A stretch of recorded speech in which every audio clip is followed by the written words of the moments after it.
सभी हाथ जोड़ लीजिए। नमो अरिहंताणं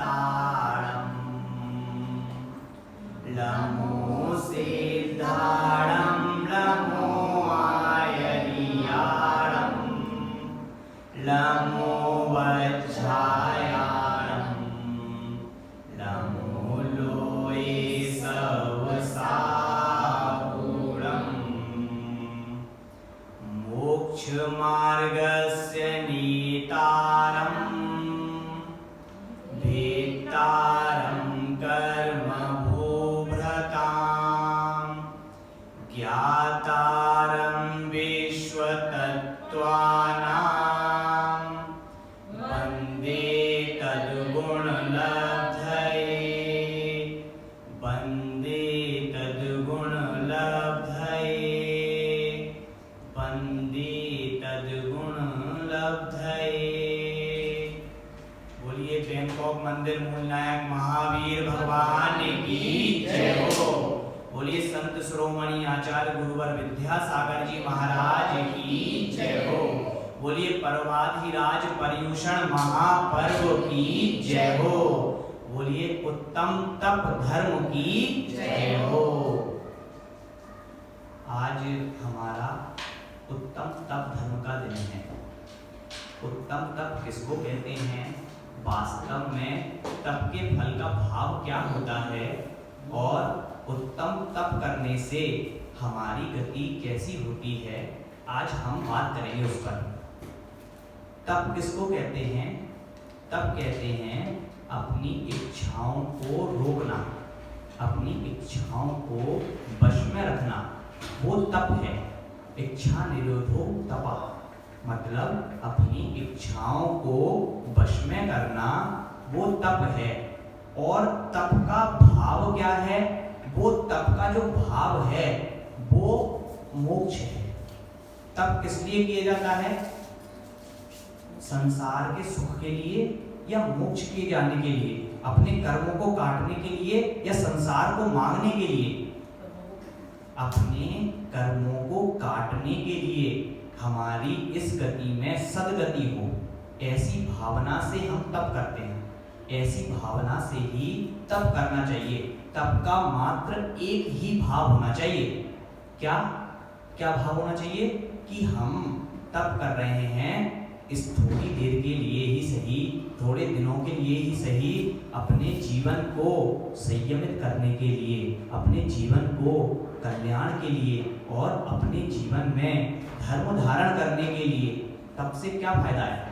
तप करने से हमारे जीवन में हमारी आत्मा पवित्र रहती है, हमारे अंदर विशुद्धि रहती है, हमारा मन धर्म में लगा रहता है। तप करने से ये हमारे अंतरंग के गुणों में वृद्धि होती है। ये तप की प्रभावना है। तप को करने से हमारी इच्छा अपने आप सीमित होती जाती है, अपने आप हमारी विशुद्धि बढ़ती जाती है। धर्म के प्रति हमारी जो विशुद्धि है वो क्या होती जाती है? बढ़ती जाती है। आज हमने पूजा की, पूजा में अर्घ चढ़ाया, अर्घ पर चर्चा करते हैं। क्या शब्द थे? तप चाहे सुर राय, करम शिखर को वज्र है, द्वादश विधि सुखदाय, क्यों ना करें निज शक्ति सम।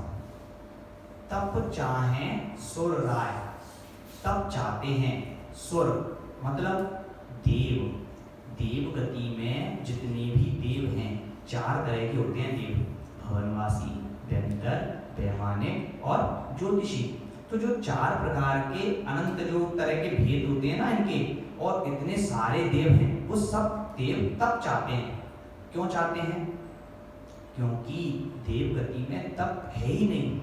क्योंकि देव गति में तप कर ही नहीं सकते, धर्म कर सकते हैं बस, लेकिन तप करने के लिए सुर जो हैं देव, वो यहाँ पर आते हैं और चाहते हैं कि अपने अंदर तप करें, संयम धारण करें और अपने जीवन को सार्थक बनाएं। तप चाहते हैं कौन? सुर राय, देव भी तप चाहते हैं। कर्म शिखर को वज्र है, क्योंकि तप करने से क्या होता है? जो कर्मों के पर्वत बने हुए हैं ना, 8 बड़े बड़े कर्म शिखर, जो पर्वत हैं जिनको अपन तोड़ नहीं सकते, भेद कर नहीं सकते जिनको, वो पर्वतों को तोड़ने में जो समर्थ है वो तप है। जो कर्मों को तोड़ने में, कर्मों को काटने में, कर्म की जो 148 प्रकृतियां होती हैं, 148 कर्मों की जो प्रकृतियां हैं उनमें हम ऐसे जकड़े रहते हैं, चाहे वो ज्ञानावर्णी हो, चाहे वो दर्शनावर्णी हो, चाहे वो मोहनीय हो, चाहे वो अंतराय हो, चाहे वो नाम हो, चाहे गोत्र हो, चाहे वेदनीय हो, चाहे आयु हो, कोई भी 8 प्रकार की कर्म की 148 प्रकृतियां जो हैं वो 148 प्रकृतियों को काटने में कुछ समर्थ है तो वो तप है। आचार्य परमेष्ठी क्यों बनते हैं? जो मुनि महाराज हैं वो क्यों बनते हैं? अपन जो हैं वो श्रावक होते हैं, सामान्य आदमी होते हैं, वो क्यों बनते हैं मुनिराज? तप के लिए। तप क्यों करते हैं?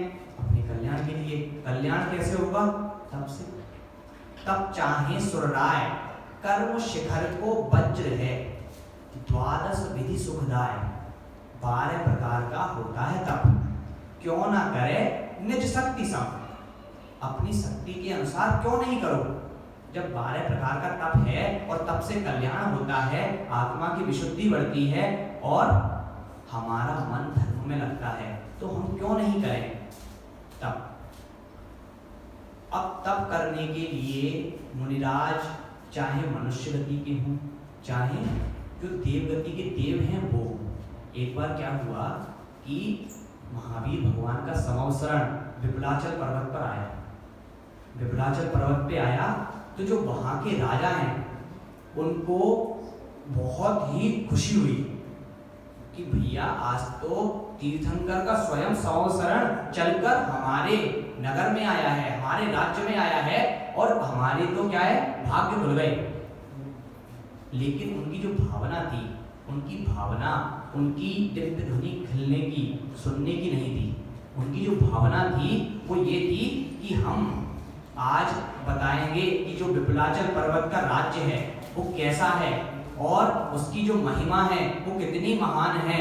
स्वयं महावीर भी आए हैं हमारे शरण में, ऐसा भाव बनाया उन्होंने। और जितने भी आभूषण थे सारे आभूषण निकाल दिए, सोने चांदी से, रत्नों से, हाथी घोड़े इत्यादि सब सजवा दिए महावीर भगवान ने, सब सजवा दिए महावीर भगवान को दिखाने के लिए। फिर क्या हुआ? फिर ये बात अवधि ज्ञान के धारी सौधर्म इंद्र ने जानने में बिल्कुल भी देर नहीं की और सौधर्म इंद्र ने जान लिया कि ये तो भैया महावीर भगवान के समवसरण में अभिमान दिखाने के लिए आया है।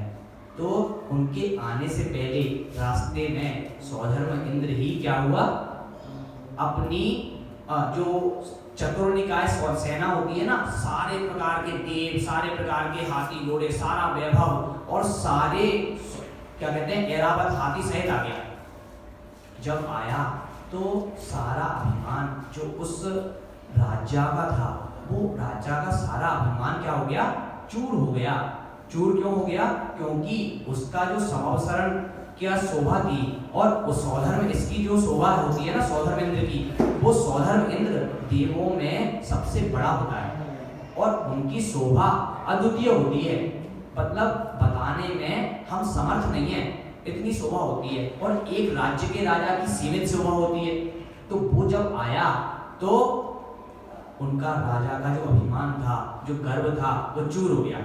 और जैसे ही महावीर भगवान की दिव्य ध्वनि खिरी तो उसके बाद ही क्या हुआ, उनने बोला, क्या बोला उस राजा ने कि सौधर्म इंद्र आपने तो मुझे क्या कर दिया, इसमें हरा दिया।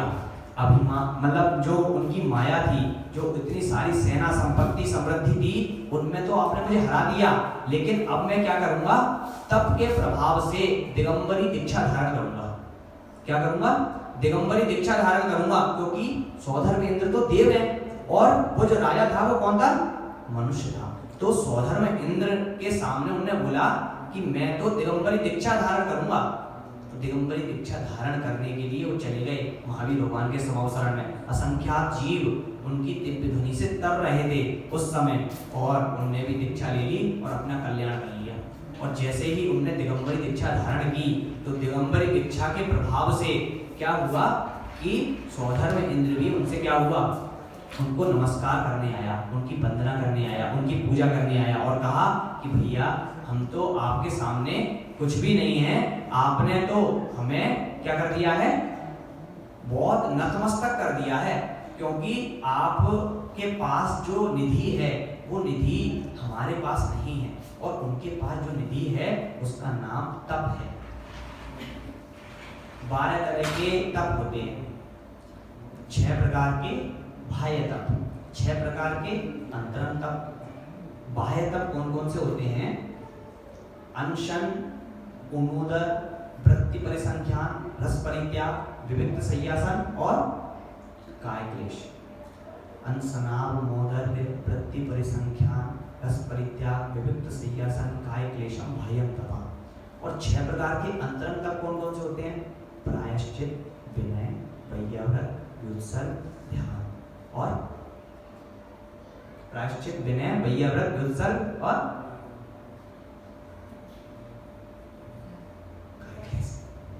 काय क्लेश। काय क्लेश और बाह्य तप, प्रायश्चित, विनय, वैयाव्रत, व्युत्सर्ग और ध्यान। व्युत्सर्ग मतलब काय क्लेश। और अंतरंग तप कौन कौन से होते हैं? ये तो अंतरंग तप है। और बहिरंग तप कौन कौन से होते हैं? अनशन, उन्मूदन, वृत्ति परिसंख्यान, रस परित्याग, विविक्त संयासन और आ गया। अब सबसे पहले समझेंगे हम अंतरंग तप। अंतरंग तप क्या है? अंतरंग तप है सबसे पहले क्षमा, यानी प्रायश्चित। प्रायश्चित का मतलब क्या होता है? क्षमा करना। प्रायश्चित जैसे हमने कोई भी गलती की और उस गलती की हमको क्या है, हाँ, हमको उस गलती में खेद है, तो उस गलती में खेद के लिए हम क्या करते हैं? प्रायश्चित करते हैं। अब एक मुनिराज थे, उन मुनिराज ने क्या कर दिया, उनसे एक गलती हो गई, उनको क्या हुआ, खाने में बाल दिख गया, आहार में बाल दिख गया था, लेकिन दिख गया पड़ा हुआ, लेकिन उन्होंने क्या कर दिया, अपने गुरु से छुपाया। एक दिन छुपाया, 2 दिन छुपाया, 2-3 दिन छुपाने के बाद उनने बोला कि भैया ये तो गलत बात है, और उनने जाके बता दिया। उनने पूछा ये बात कब की है, तो उन्होंने बता महाराज जी 2 दिन की है, लेकिन मैं आपको बता नहीं पाया। उनने कहा ठीक है। तो प्रायश्चित के लिए उनने क्या कर दिया, दूसरे जो गुरु हैं, दूसरे जो आचार्य हैं, उनके पास भेज दिया कि जाओ उनसे प्रायश्चित ले लो। अब उनके पास वो चले गए, फिर उसके बाद उनने क्या कर दिया, उनने कह दिया हम नहीं देंगे प्रायश्चित। उनने दूसरे गुरु के पास भेज दिया, उनने भी मना कर दिया, उनने भी दूसरे गुरु के पास भेज दिया, और लास्ट में ये बोला कि आपको प्रायश्चित देने का हक तो क्या है, आपके गुरु को ही है। तो उन्होंने बहुत सारे गुरुओं को पास जाकर प्रायश्चित मांगा, लेकिन प्रायश्चित उनको नहीं मिला।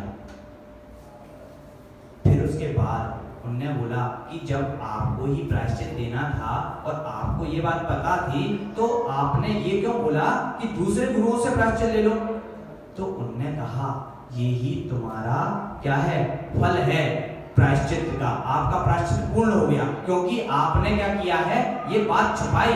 मैंने भी क्या किया, प्रायश्चित में आपको दूसरे गुरु को बताया और दूसरे गुरु से कहा कि आप प्रायश्चित ले लो। तो ये हो गया प्रायश्चित। अब क्या है, विनय।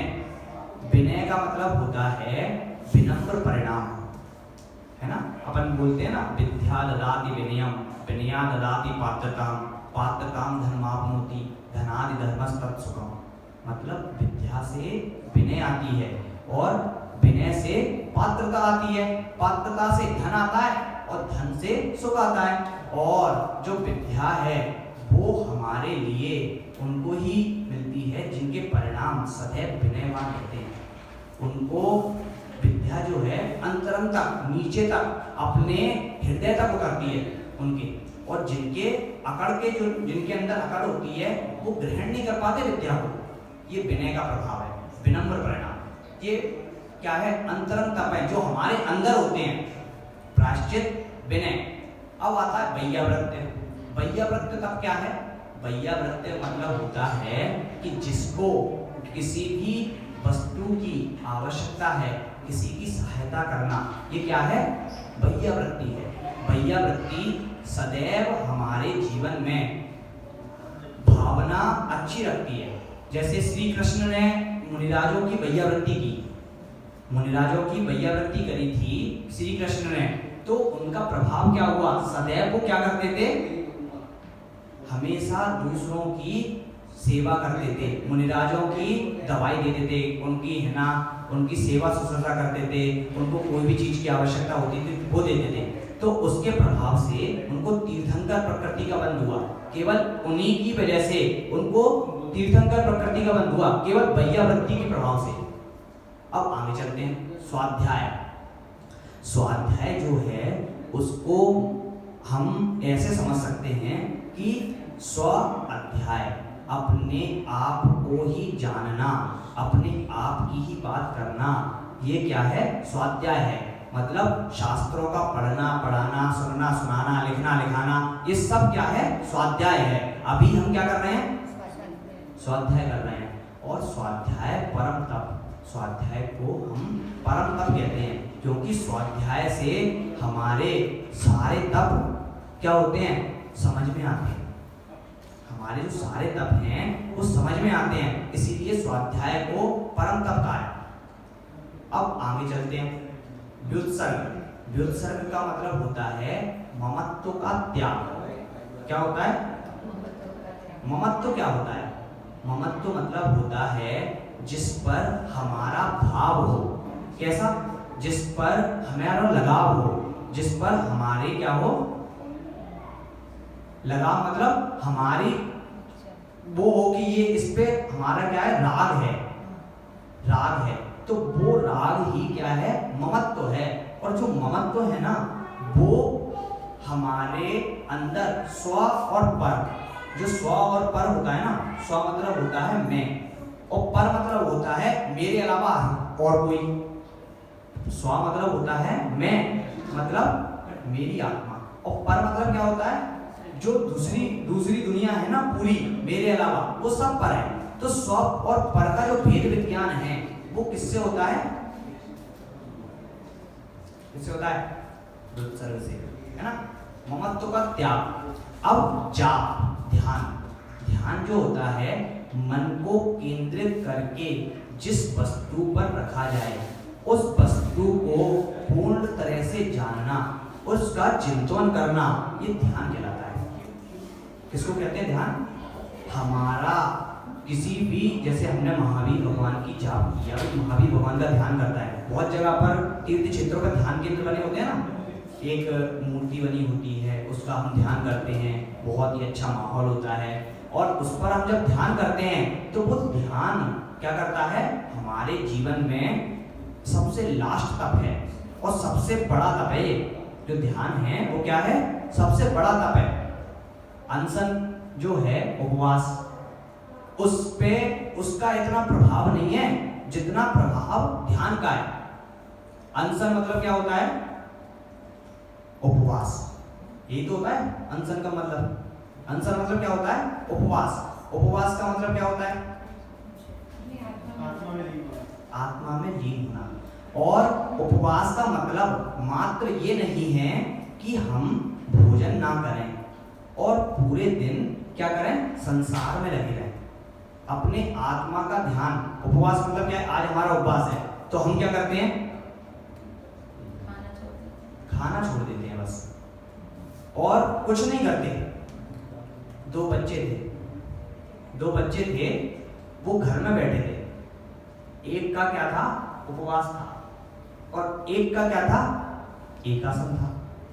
दो बच्चे थे, एक का उपवास था, एक का एकासन था। जो उपवास था वो लेटा था आराम से, और जो एकासन था जिसने कुछ नहीं किया था, वो क्या कर रहा था? स्वाध्याय कर रहा था, पढ़ रहा था, अपना धर्म ध्यान कर रहा था। तो जिसका जो स्वाध्याय कर रहा था, फिर क्या हुआ? बेल बजी घर की। अब उपवास वाला सो रहा है और जिसने कुछ नहीं किया है वो क्या कर रहा है? पढ़ रहा है, स्वाध्याय कर रहा है, अपना धर्म ध्यान कर रहा है। अब बेल बजी, तो बेल जब बजी तो मम्मी ने बोला खोलो गेट। अब उपवास वाला कह रहा है कि मैं नहीं खोल सकता। क्या कह रहा है वो? मैं नहीं खोल सकता, मैंने तो उपवास है आज। और एकासन वाला जो था वो स्वाध्याय कर रहा है, तो मम्मी ने 2 बार बेल बजी, 3 बार बेल बजी, 4 बार बेल बजी। फिर तो मम्मी आई किचन से, तो जब मम्मी आई तो उनने क्या बोला? कुछ करता नहीं है, घंटी दरवाजा नहीं खोल सकता था क्या? सुनाई नहीं देती घंटी तुझे? तो उनने बोला भैया मेरा तो क्या है,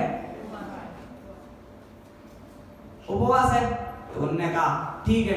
फिर उनके पास गए, अरे तू तो खा रहा है आराम से बैठ के, तो तेरा तो कुछ भी नहीं है, उपवास नहीं है, तो तुम नहीं बोल सकते थे क्या? उनने बोला भैया मैं तो स्वाध्याय कर रहा हूँ। तो खोल देते तो क्या हो जाता? उसका उपवास है, दिखता नहीं है क्या?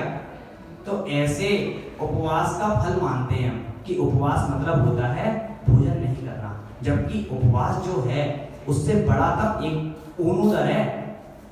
उससे बड़ा तब क्या है? ऊनुदर है। उससे बड़ा तब, ऊनुदर मतलब क्या होता है? भूख से कम खाना। ये उससे बड़ा तब है जो उपवास करते हैं। ऊनुदर मतलब क्या होता है? भूख से कम खाना एक बार।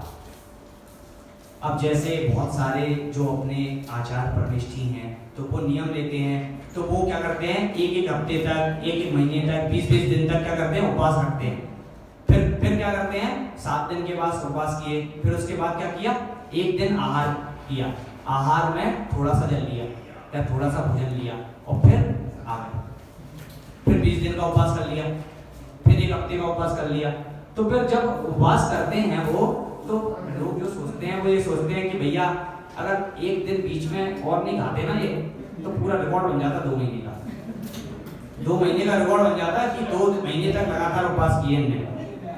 भैया इनको जो मुनिराज हैं, बैठ जाइए भाभी, तो जो उनका उपवास है ना, वो उपवास और एकासन वो हमेशा हमारे लिए धर्म में जोड़ने का नाम है, अपने आत्मा के समीप होने का नाम है, और तभी हमारा अनशन और ऊनोदर सार्थक है। वरना हम भूखे रहें और अपने आत्मा का चिंतन नहीं करें, धर्म नहीं करें, पूजा नहीं करें, सट आवश्यकों का पालन नहीं करें, तो उपवास का कोई महत्व नहीं, कोई भी महत्व नहीं। आप फिर तो ऐसे बोलो कि जो भी करो लेकिन उसके साथ धर्म वैसे स्वाध्याय करो, और वो सब जैसे ऐसे बोलो तो फिर वो उपवास करने वाला कोई कुछ भी नहीं करेगा, वो सोचेगा कि ऊनोदर ही कर लो। हाँ तो ये सही है ना? नहीं तो इससे अच्छा कि आप साथ उपवास जो भी करो, कुछ भी करो, लेकिन क्या है कि साथ में स्वाध्याय करो, धर्म ध्यान करो, सट आवश्यकों का पालन करो, तो ये हमारे लिए बहुत ही मार्मिक बात है। जैसे हम उपवास कर रहे हैं, एकासन कर रहे हैं, उपवास कर रहे हैं, तो उपवास करने के लिए हम केवल भोजन नहीं करें और धर्म ध्यान नहीं करें, तो फिर कैसे काम चलेगा? उपवास का मतलब ही ये, हम उपवास क्यों कर रहे हैं? जो हम उपवास है वो क्यों कर रहे हैं? हम उपवास किस लिए कर रहे हैं? हम उपवास कर रहे हैं क्योंकि अपना कल्याण हो, हमारे जो पाप हैं वो कटें, इसलिए तो उपवास कर रहे हैं हम। और उपवास करने के लिए हमारे लिए जरूरी है कि हम जब उपवास करें तो मात्र भोजन ही नहीं करें, मतलब हम करें पूरे दिन धर्म करें, हमारे जो भाव हैं वो अत्यंत निर्मल होने चाहिए उपवास में। अब एकासन में भूख से थोड़ा कम खाना। भूख से कम खाना मतलब ऐसा नहीं कि है ना, हम जैसे है ना 4 रोटी खा रहे हैं तो 3.5 खा ली, और क्या कर लिया? 2 गिलास दूध पी लिया, और फिर इससे अच्छा है कि वो एकासन का मतलब जो होता है, ऊनोदर का जो मतलब है वो वास्तव में बिल्कुल ही कम, मतलब इसलिए ज्यादा तप करना है हमको, इसलिए ऊनोदर करते हैं। ऊनोदर क्यों करते हैं? क्योंकि हमको ज्यादा तप करना है। अब आगे चलते हैं, वृत्ति परिसंख्यान। वृत्ति परिसंख्यान जो तप है वो है विधि लेकर खाना। क्या करना? विधि लेकर भोजन करना। जैसे जो आचार परमेष्ठी हैं वो क्या करते हैं? विधि लेके आहारचर्या के लिए निकलते हैं ना, विधि लेकर आहारचर्या के लिए निकलते हैं, और विधि मिलती है तब आहार करते हैं, नहीं तो उस दिन का उपवास। उस दिन का क्या करते हैं, उपवास कर लेते हैं। और वो उपवास हमारे जीवन में क्या करता है, धर्म का प्रभाव करता है। उनका प्रभाव अलग है, क्योंकि उन्होंने क्या कर दिया है, अपने विधि लेकर पहले ही डिस्टर्ब कर लिया कि भैया तो हमको क्या करना है कि अगर विधि मिलेगी तो आहार करेंगे, वरना क्या करेंगे, घर पे आके स्वाध्याय करेंगे। ऐसा भाव हमारे अंतरंग में जो तप हैं, वो तप इसे ऐसे ही आएंगे, ऐसे नहीं कि है ना आराम से केवल पहला तप कर लिया, कौन सा, उपवास कर लिया और आराम से चल रहे हैं, ऐसा ही जीवन निकल जाएगा। धीरे धीरे इन तपों को समझकर आगे, ये सब सरल सरल हैं। विविक्त शय्यासन, आराम से सोचकर अगर ऐसा हुआ तो खाएं। काय क्लेश, विपत्ति में अडिगता, जैसे हमें कोई बीमारी है और बीमारी में हमको वो चीज चाहिए जो जिसको खा करके हमारी बीमारी सही हो सकती है, लेकिन वो चीज अशुद्ध है, लेकिन वो क्या है, वो चीज अशुद्ध है। जैसे जो जमीकंद हैं, जो इत्यादि जो दवाई वगैरह हैं, जिनको लेकर के हमारी तबीयत ठीक हो सकती है, लेकिन तबीयत ठीक हो जाएगी, लेकिन जो पाप लगेगा, जो दोष लगेगा, जो हमने नियम लिया है, वो काय क्लेश का हमको दोष लग जाएगा, वो काय क्लेश तप हमारा टूटेगा। ये हमारे सब क्या है, बाह्य तप है। अंतरंग तप जो है, विविक्त शय्यासन, जैसे आप जो आचार्य श्री विद्यासागर जी महाराज हैं, वो 50 साल हो गए उनकी दीक्षा को, 53 साल से ज्यादा, तो उन्होंने जब से दीक्षा ली है तब से 6 रसों का त्याग कर दिया। 6 रसों का त्याग मतलब ना नमक खाते हैं, ना दूध पीते हैं, ना घी खाते हैं, ना तेल खाते हैं और ना दही, कुछ भी नहीं खाते, सभी रसों का त्याग बिल्कुल। अब सोचिए जब अपन कभी खाना खाते हैं और उसमें नमक डालना भूल जाते हैं और उसको टेस्ट करें तो कैसा लगता है, कैसा भोजन करते हैं वो, जिनका पूरा का पूरा जो भोजन है वो ऐसा रहता है बिल्कुल पानी वाला, और ऐसे भोजन करते हैं हमेशा एक बार खड़े होकर, ऐसा उनका जीवन है। और पूरे दिन धर्म ध्यान करते हैं, पूरे दिन जो है इतनी प्रभावना होती है, इतनी प्रभावना बहुत। तो ये क्या है, उनके तप का प्रभाव है, उनके जो तप हैं उनका प्रभाव है। अब आगे चलते हैं, आगे जो 12 प्रकार के तप हैं, वो 12 विधि सुविधा है, क्यों ना करें निज शक्ति सम। जब हमारे पास ये 12 प्रकार के क्या हैं, पापों को काटने के मार्ग हैं, तो हम अपनी शक्ति के अनुसार क्यों नहीं करें। जो ये जो 12 प्रकार के मार्ग हैं, 12 प्रकार के जो तप हैं, वो रास्ते हैं 12 प्रकार के, क्या करने के, हमें इस भव में सुधारने के, इस भव के कल्याण के लिए, हमारी दुर्गति ना हो, इसलिए हमारे अंदर धर्म बना रहे, इसलिए ये 12 प्रकार के रास्ते आचार्य ने, जिनेंद्र भगवान ने बताए हैं, इनको हम 12 तप कहते हैं। तो अपनी शक्ति के अनुसार जरूर करना चाहिए। अब आगे चलते हैं।